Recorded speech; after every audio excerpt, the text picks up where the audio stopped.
We will see learning, evaluation, and feedback.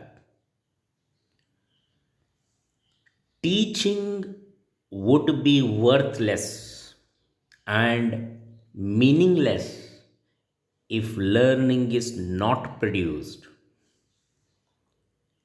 Learning brings about constructive and desirable behavioral changes in the learners, the students.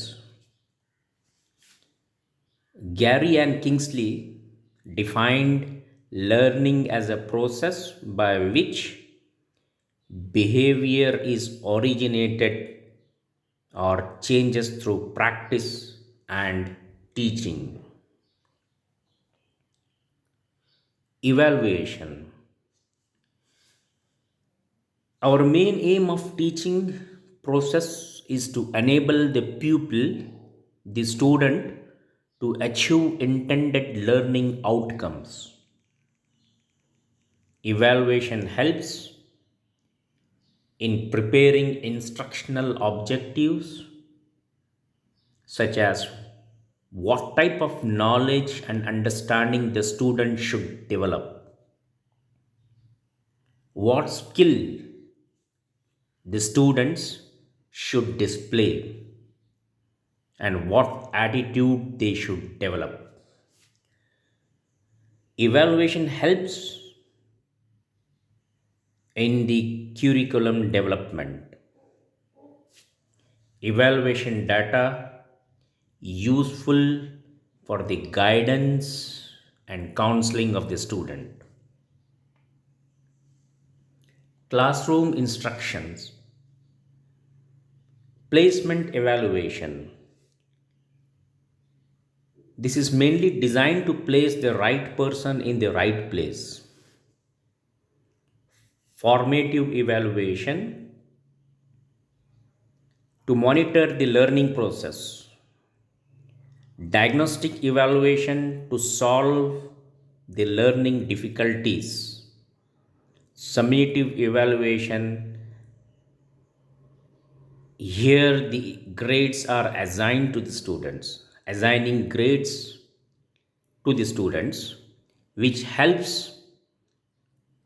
to develop more interest in the students in the teaching learning process. Objectives for teaching learning systems. It helps to identify the resources needed to undertake the teaching.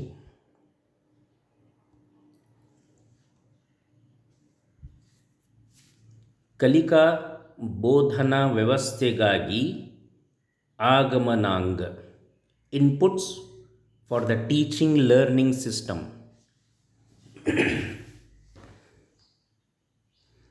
ಕಲಿಕೆ ಬೋಧನೆಯ ಪ್ರಕ್ರಿಯೆ ಪರಿಣಾಮಕಾರಿಯೂ ಮಹತ್ವಪೂರ್ಣವಾದ ಆಗಮನಾಂಗಗಳನ್ನು ಬಳಸಿಕೊಂಡು ಬೋಧಿಸುವುದು ತೀರಾ ಅವಶ್ಯಕ.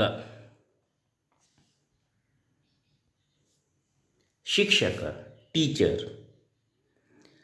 ಶಿಕ್ಷಕನಿಲ್ಲದ ಶಾಲೆ ಆತ್ಮವಿಲ್ಲದ ದೇಹವಿದಂತೆ. ಬೋಧನಾ ವ್ಯವಸ್ಥೆ ಅತ್ಯಂತ ಸುಂದರವಾಗಿ ರೂಪುಗೊಳ್ಳಲು ಶಿಕ್ಷಕನ ಅವಶ್ಯಕತೆ ಇದೆ. ವಿದ್ಯಾರ್ಥಿ ಸ್ಟೂಡೆಂಟ್. ವಿದ್ಯಾರ್ಥಿಯ ವಯಸ್ಸು, ಅಭಿರುಚಿ, ಆಸಕ್ತಿ, ಮನೋಭಾವಗಳನ್ನರಿತು ಶಿಕ್ಷಕನು ಬೋಧಿಸಬೇಕು. ಇದರಿಂದ ಕಲಿಕೆ ಪರಿಣಾಮಕಾರಿಯಾಗುವುದು. ಉತ್ತಮ ಪರಿಸರ ಪರೋಕ್ಷವಾಗಿ ವಿದ್ಯಾರ್ಥಿಯ ಪ್ರಗತಿಯ ಮೇಲೆ ಬೆಳಕನ್ನು ಚೆಲ್ಲುವುದು.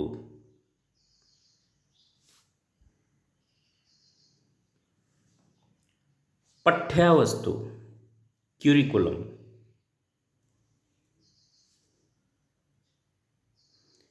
ಪಠ್ಯವಸ್ತುವು ವಿದ್ಯಾರ್ಥಿಯಲ್ಲಿ ಮಾನವೀಯ ಮೌಲ್ಯಗಳನ್ನು ಬೆಳೆಸುವುದು. ಉತ್ತಮ ನಡತೆಯನ್ನು ರೂಪಿಸುವುದು, ಆಸೆ ಆಕಾಂಕ್ಷೆಗಳನ್ನು ಪೂರೈಸುವುದು, ಬುದ್ಧಿಶಕ್ತಿ ಮತ್ತು ಸಾಮರ್ಥ್ಯವನ್ನು ಹೆಚ್ಚಿಸುವುದಲ್ಲದೆ ಸಂಪೂರ್ಣ ವ್ಯಕ್ತಿತ್ವ ವಿಕಸನಕ್ಕೆ ದಾರಿ ಮಾಡಿಕೊಡುವುದು.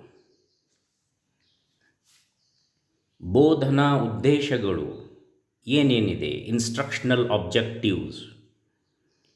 ಬೋಧನಾ ಉದ್ದೇಶಗಳು ಶಿಕ್ಷಕನಿಗೆ ನಿರ್ದಿಷ್ಟ ದಿಕ್ಕನ್ನು ತೋರಿಸುವುದು, ಆ ದಿಕ್ಕಿನಲ್ಲಿ ನಡೆದರೆ ಉತ್ತಮ ಕಲಿಕೆ ಬೋಧನೆಯು ಉಂಟಾಗುವುದು.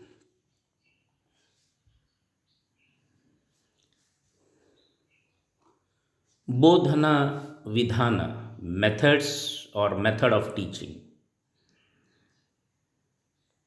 ಸೂಕ್ತವಾಗಿ ಆಯ್ಕೆ ಮಾಡಿಕೊಂಡ ಬೋಧನಾ ವಿಧಾನವು ವಿದ್ಯಾರ್ಥಿಯಲ್ಲಿ ಆಸಕ್ತಿ, ಮನೋಭಾವ, ಹವ್ಯಾಸ ಮುಂತಾದ ಅಪೇಕ್ಷಿತ ಮೌಲ್ಯಗಳನ್ನು ಉಂಟುಮಾಡುವುದು. ಕಲಿಕಾ ಉಪಕರಣಗಳು, ಲರ್ನಿಂಗ್ ಏಡ್ಸ್. ಸನ್ನಿವೇಶಕ್ಕನುಗುಣವಾಗಿ ಕಲಿಕಾ ಉಪಕರಣಗಳನ್ನು ಬೆಳೆಸಿದಲ್ಲಿ ಬೋಧನೆ ಪರಿಣಾಮಕಾರಿಯಾಗಿ ಕಲಿಕೆ ಉತ್ತಮಗೊಳ್ಳುವುದು.